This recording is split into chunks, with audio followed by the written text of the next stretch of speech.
If you thought O.J. Simpson walking out of prison would be the final chapter of his sorry saga, think again.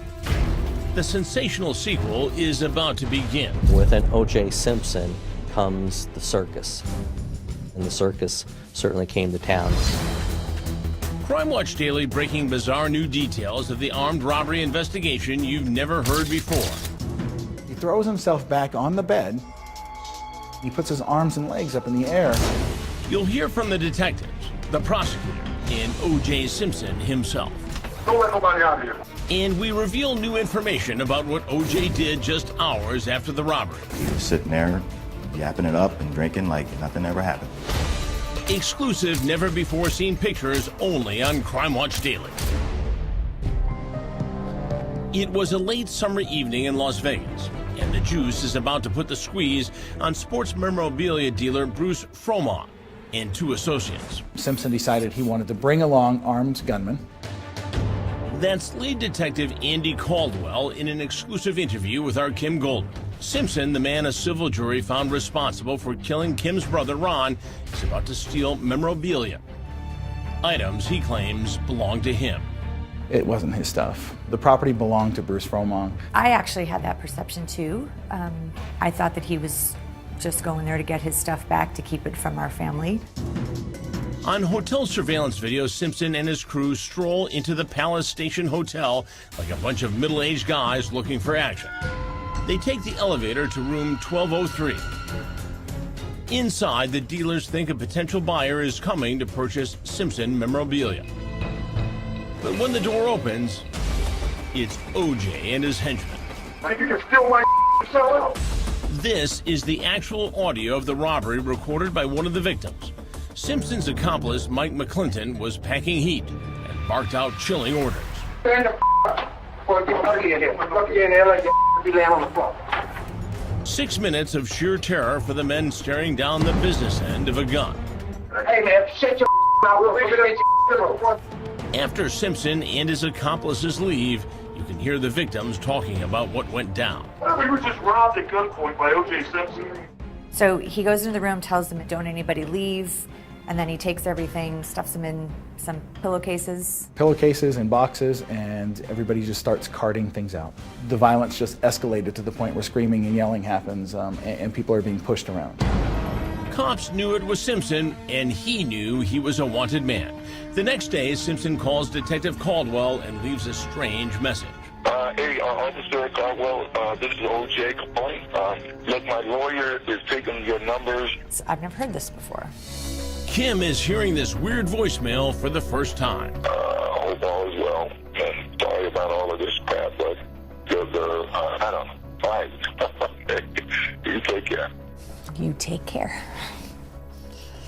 Yeah, I mean this is the six sides of O.J. Simpson. I mean, this is the, woe is me, kind of I'll help you solve this crime. Taking no responsibility. Arrogant. Sounds about right. Cops learn Simpson is in Vegas for the wedding of his best friend. He's staying at the Palms Hotel. The detectives go there to get his side of the story. He led us into the room. He sat down on his bed, and he just starts telling us things. We weren't recording because we weren't starting a formal interview until his attorney got there. What did you notice about his demeanor? His demeanor was very erratic, and he puts his phone down in between his legs. And then he loses it. And he looks at me and he says, "Did you take my phone?" It's right there between your legs. And he grabs the phone, he picks it up and he brings it to his chest like it's a long lost item he cherished. Now he throws himself back on the bed and he starts wiggling around on the bed and he puts his arms and legs up in the air. And this happens for about 20 seconds. And then the man sat right back up and continued talking as if nothing happened. So you think he was on something? My professional opinion, or from what I can say, yes. The Vegas cops have enough probable cause to arrest Simpson. But since it's a high-profile case, then Clark County District Attorney David Roger had to sign off. I wanted to make sure that we had the case tied up really tight before we arrested O.J. Simpson. In addition, it's not like O.J. Simpson can go anywhere on the face of this planet and hide. I mean, he is one of the most recognizable people. But the other guys on the surveillance tape are not so recognizable. The cops quickly tracked down one of the gunmen, and he caved. I understand that Walter Alexander started to sing like a canary. We received a tip from Walter Alexander's friend, girlfriend, or someone who said that he was involved in the robbery and that he was headed to the airport trying to get out of Dodge. And so detectives went and got him at the airport, and he immediately wanted to cooperate. And Walter Alexander wanted to cut a deal. And the deal is that Alexander would rat on everyone else. Walter Alexander laid it all out for us. He identified all of the participants. One of those participants was Michael McClinton. So when Michael McClinton's attorney surrendered him and said that he wanted to cooperate, he said, by the way, I have an audio tape too. Another audio tape. And this one is explosive. Next, the secret recording. No. And exclusive pictures. O.J. Simpson, seemingly without a care in the world. The post-robbery party. Pictures you'll see only on Crime Watch Daily.